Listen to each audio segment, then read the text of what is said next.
Buen día, en el tema de hoy vamos a tratar lo que es tejido epitelial.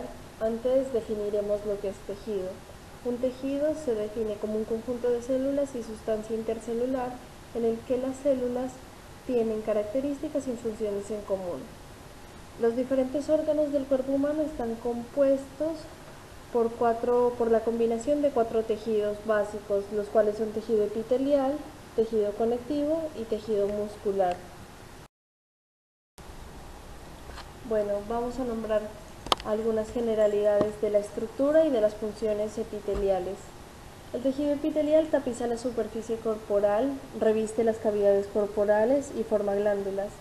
Para nombrar las características vamos a ayudarnos a ubicar mediante esta imagen. El tejido epitelial es un tejido avascular, lo que quiere decir que no tiene vasos, por lo que sus células se van a nutrir por difusión desde un tejido conectivo que va a estar debajo de la lámina basal. Sus células se disponen unas muy cerca de otras por medio de uniones intercelulares. Estas uniones intercelulares se van a encontrar en su superficie lateral. La polaridad morfológica y funcional quiere decir que cada célula va a tener diferentes regiones o superficies. La superficie apical, que está en contacto con luz, la superficie lateral, que está en contacto con las otras células, y la superficie basal, que está en contacto con la lámina o membrana basal.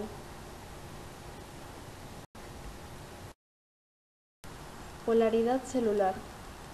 Hablaremos primero de las especializaciones de la región apical.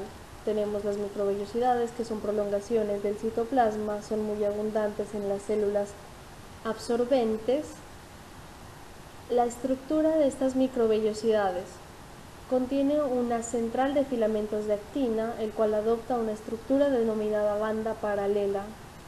Estos filamentos de actina se asocian a proteínas fijadoras como la fimbrina y la fascina, lo cual le da rigidez a la microvellosidad. Hacia apical, los filamentos de actina se anclan a vilina, que es una proteína, y hacia basal se anclan al velo terminal, que está compuesto por filamentos de actina. Los haces se unen a la superficie lateral de la célula mediante moléculas de miosina 1. Estas microvellosidades están cubiertas por glucocáliz, que es una capa de glucoproteínas. Juntos, estas microvellosidades componen la chapa estriada o el ribete en cepillo, que son, primero hablemos de la chapa estriada, son microvellosidades bajas y anchas que son muy usuales en el intestino. Tenemos también el ribete en cepillo, que son microvellosidades largas y finas, que las podemos encontrar en el túbulo proximal del riñón. Bueno, segundo tenemos los esterocilios, que no son móviles, son microvellosidades inmóviles, facilitan la absorción. A diferencia de las microvellosidades, estos se asocian a la ersina, que es la proteína encargada de fijarlos a la membrana celular, y una proteína formadora de puentes, que es la alfa-actinina. Estos esterocilios se los puede encontrar en epidídimo. Los cilios son prolongaciones citoplasmáticas móviles que revisten las cavidades de aparatos respiratorios y reproductor femenino. Estos ayudan a barrer el moco hacia la faringe en el caso del aparato respiratorio, y en el aparato reproductor femenino ayudan a llevar la célula huevo fecundada hacia el útero. Bueno, vamos a hablar de la estructura del cilio. Su estructura interna se denomina axonema. Se halla constituida por un par de microtúbulos centrales y 9 pares periféricos ubicados radialmente. En la base del cilio vamos a encontrar un cuerpo basal que tiene una estructura muy parecida a los centriolos, de 9 tripletes periféricos sin ningún par central. Los 9 pares del axonema se continúan con los microtúbulos más internos de la pared de este triplete. El par de microtúbulos está formado por un anillo completo de microtúbulos que va a ser el anillo A y un anillo incompleto que va a ser el anillo B. Estos microtúbulos están formados por heterodímeros de tubulina que conforman los protofilamentos. 13 protofilamentos forman un microtúbulo.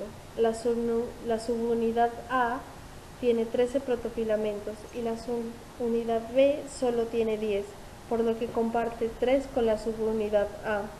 Desde la subunidad A parten los brazos de dineína, que es una proteína que tiene la capacidad de hidrolizar el ATP. En los cilios es muy necesario que haya ATP, ya que la movilidad requiere gasto de energía. Hablaremos de las especializaciones de la región lateral. El complejo de unión posee proteínas exclusivas y moléculas de adhesión. Hablaremos primero de las uniones oclusivas o sonula occludens, las cuales son de dominio apical. Esto quiere decir que se ubican en la región apical de la célula.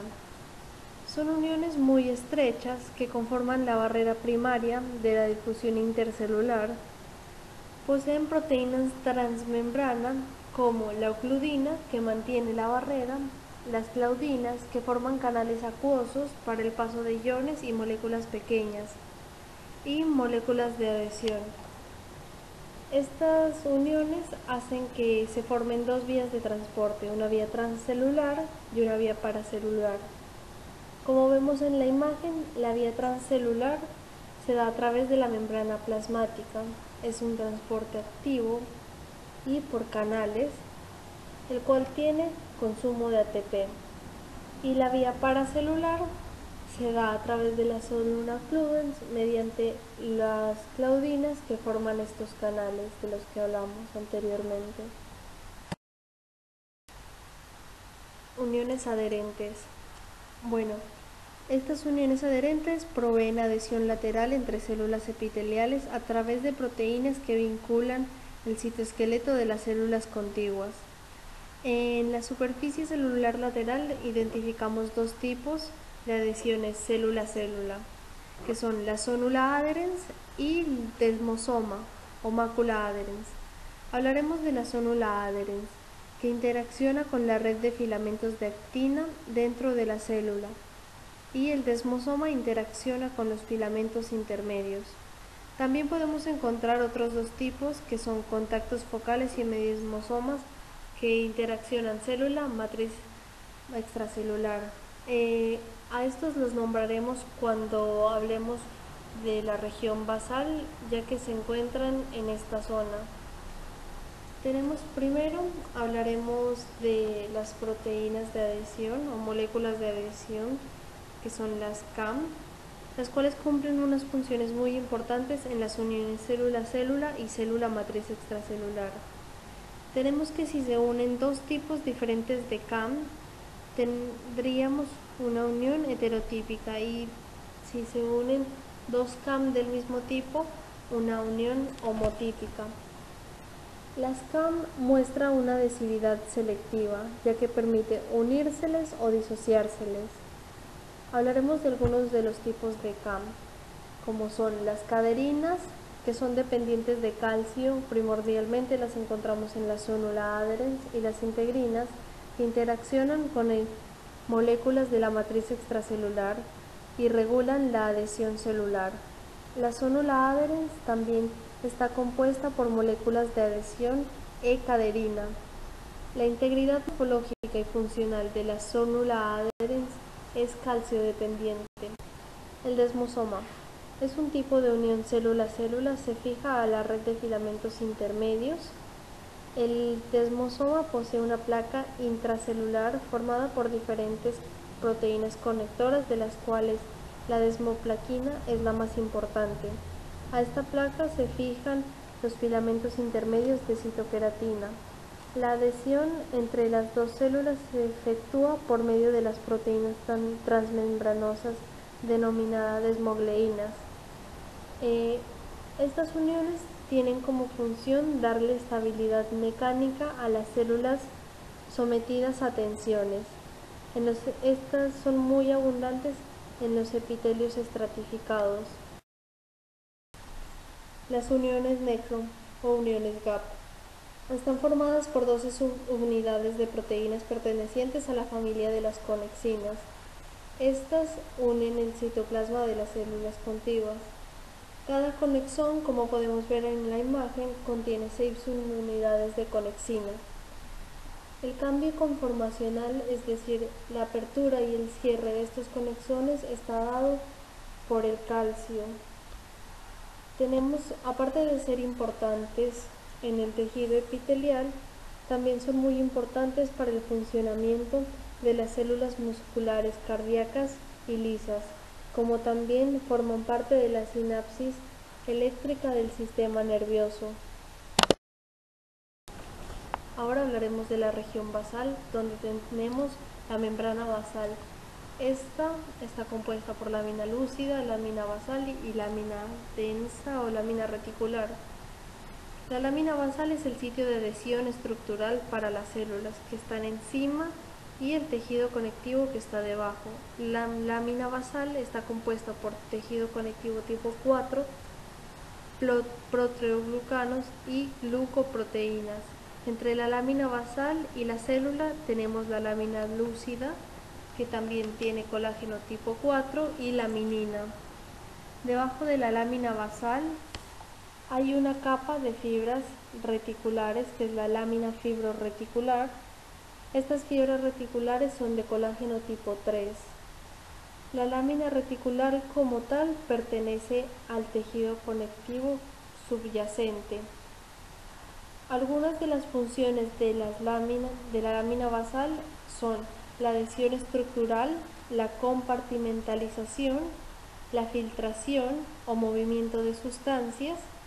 También sirve de armazón durante la regeneración hística y la regulación y señalización.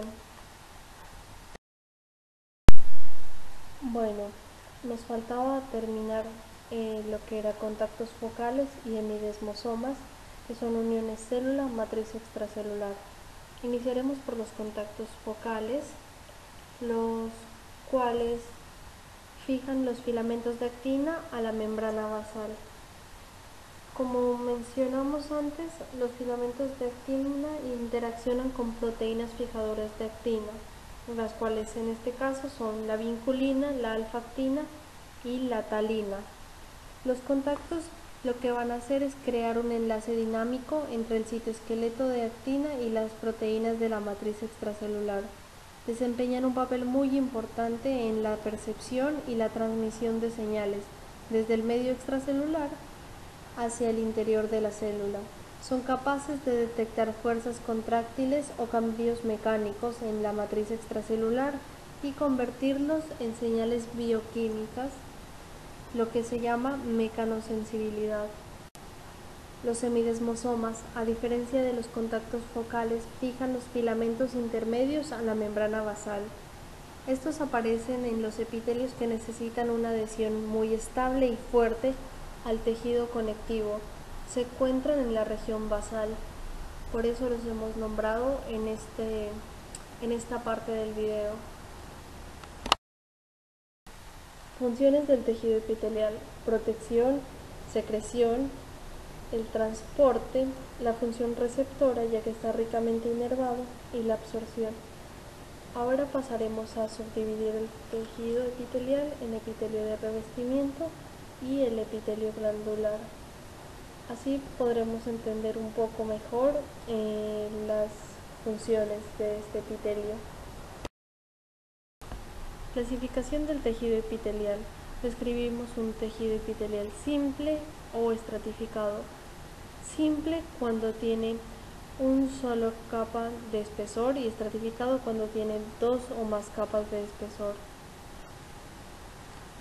Notarán que hemos puesto estratificado y urotelio porque son clasificaciones especiales, las cuales pasaremos a ver en un momento. Las células individuales que componen el epitelio se describen como planas, cúbicas y cilíndricas. Cuando el ancho y la profundidad de las células son mucho mayores que su altura, son planas.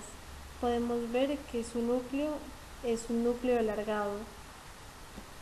Cúbicas cuando el ancho, la altura y la profundidad son más o menos iguales. Estas poseen un núcleo muy redondito. Cilíndricas cuando la altura de las células es mucho mayor que otras dimensiones. Estas tienen un núcleo más o menos ovalado y por lo general se encuentra hacia la región basal.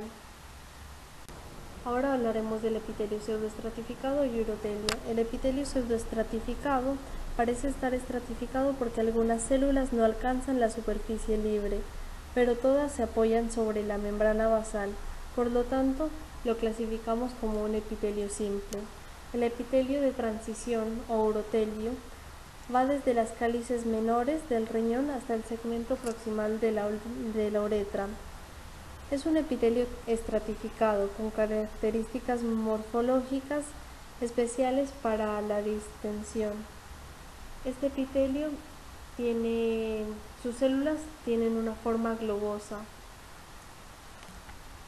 En ciertos sitios los epitelios reciben nombres específicos: endotelio y mesotelio.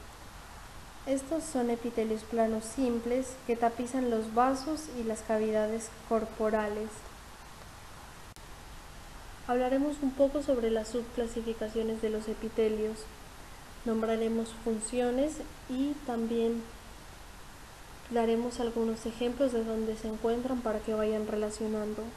El epitelio simple plano, su función principal es el intercambio, también compone barreras y lubrica. Lo encontramos en el endotelio, en el mesotelio, en el riñón lo encontramos en la cápsula de Bowman y en los alvéolos respiratorios del pulmón. Tenemos el epitelio simple cúbico, que su función principal es la absorción, la conducción, barrera y secreción. Lo encontramos en los conductos de las glándulas exócrinas, en la superficie del ovario y en los túbulos renales. El epitelio cilíndrico lo encontramos en el intestino delgado, el colon, el estómago y la vesícula biliar. Sus funciones principales son la absorción y la secreción. El epitelio pseudoestratificado lo encontramos en la tráquea y en el árbol bronquial, en el conducto deferente, en los conductillos eferentes del epidídimo. Sus funciones principales aquí son la secreción, la conducción, la absorción. El epitelio estratificado plano. Aquí vamos a aclarar que al microscopio óptico vamos a ver que denominamos este epitelio como plano porque nos damos cuenta de la forma de las células de la última que está en contacto con la luz. Este epitelio lo encontramos en la epidermis, la cavidad oral, el esófago y la vagina. Constituye su función principal la barrera y protección. Tenemos el epitelio estratificado cúbico, que lo encontramos en el conducto de las glándulas sudoríparas, los conductos de las glándulas exócrinas. Estos constituyen la barrera y conducción. Tenemos el epitelio estratificado cilíndrico, que lo encontramos en los conductos más grandes de las glándulas exócrinas y este tiene una función de barrera y conducción. Tenemos el urotelio, epitelio de transición, que como habíamos dicho antes lo encontramos en las cálices renales, uréteres, vejiga y en la uretra. Este tiene una función de barrera y distensibilidad. En el epitelio glandular exócrino tenemos varios mecanismos de excreción. Empezaremos por la excreción merocrina. Este mecanismo de liberación se da por exocitosis, es decir que el producto se fusiona con la membrana y es excretado. Tenemos la excreción apócrina, en donde se pierde parte del citoplasma y de la membrana de la célula. Este se da en el caso de la glándula mamaria. tenemos la excreción holocrina, en donde implica la descarga total del contenido celular. Esto quiere decir que se destruye la célula. Empezaremos por las glándulas exócrinas. Están compuestas por dos partes, el adenómero y el conducto excretor. El adenómero es la porción que sintetiza el producto que se va a secretar. Las células de los conductos excretores pueden alterar la concentración o la composición de las secreciones, pero no pueden sintetizarlas. Bueno, en el epitelio glandular vamos a tener glándulas exócrinas y endócrinas. Las exócrinas secretan sus productos hacia una superficie y las endócrinas van a secretar sus productos hacia el torrente sanguíneo. Un ejemplo de estos productos son las hormonas. Las glándulas se clasifican también según su naturaleza o la naturaleza de su secreción, en mucosas y serosas. Las mucosas producen moco, que es un material viscoso que tiene como función lubricar y proteger. Son paz positiva. Encontramos en estas un núcleo desplazado contra el polo basal, muy aplanado y comprimido por las gotas de mucígeno. Se tiñen eosinofilamente, muy pálidas. Tenemos las glándulas serosas de secreción acuosa rica en enzimas. Son células más pequeñas con un núcleo esférico central rodeado por un citoplasma basófilo. Tenemos las glándulas mixtas. Las células mucosas forman su mayor parte y tienen alrededor una semicerosa conocida con el nombre de semiluna, medialuna de Giannuzzi.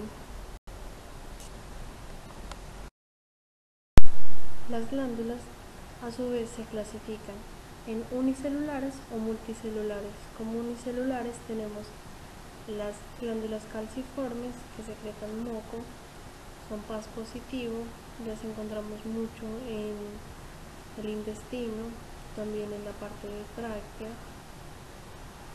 Tenemos las glándulas multicelulares, se pueden clasificar de la siguiente manera. De acuerdo al número y disposición de los conductos excretores, se clasifican en simples, aquellas en las cuales el conducto excretor no es ramificado y es único, y compuestas, en las que el conducto presenta varias ramificaciones. Y de acuerdo al número de adenómeros que hay sobre un conducto excretor, tenemos no ramificadas y ramificadas. Las no ramificadas, un solo adenómero para cada conducto excretor, y las ramificadas, más de un adenómero para cada conducto excretor. De acuerdo a las formas de los adenómeros, se clasifican en tubulares, acinares y alveolares, glomerulares y saculares. Las tubulares son una estructura alargada, las acinares es esférico con una cavidad central pequeña, la alveolar es una cavidad central más grande. Las tubuloalveolares son una combinación de ambas estructuras descritas anteriormente. Las glomerulares son las cuyo adenómero se encuentra muy enrollado. Las saculares, en este caso el adenómero tiene forma de saco. Y finalmente tenemos dos casos especiales, que son las tubulares simples, en las cuales no hay conducto excretor, por ejemplo las glándulas de Lieberkühn, las glándulas intestinales, y las acinares simples ramificadas, las cuales son las glándulas sebáceas de la piel y las glándulas de meibomio de los párpados. Antes de finalizar, vamos a hablar un poco sobre los conductos. Un conducto es la porción que asegura el transporte del producto excretado desde la célula hasta el medio externo. Tenemos conductos intercalares, que se sitúa inmediatamente vecino al adenómero y se halla intercalado entre el adenómero y el conducto estriado. Este tiene un epitelio cúbico bajo con células mioepiteliales. Tenemos también el conducto estriado, que se haya formado por un epitelio cúbico simple y tiene abundantes mitocondrias. Este está entre el conducto intercalar y el conducto excretor. Tenemos el conducto excretor interlobulillar.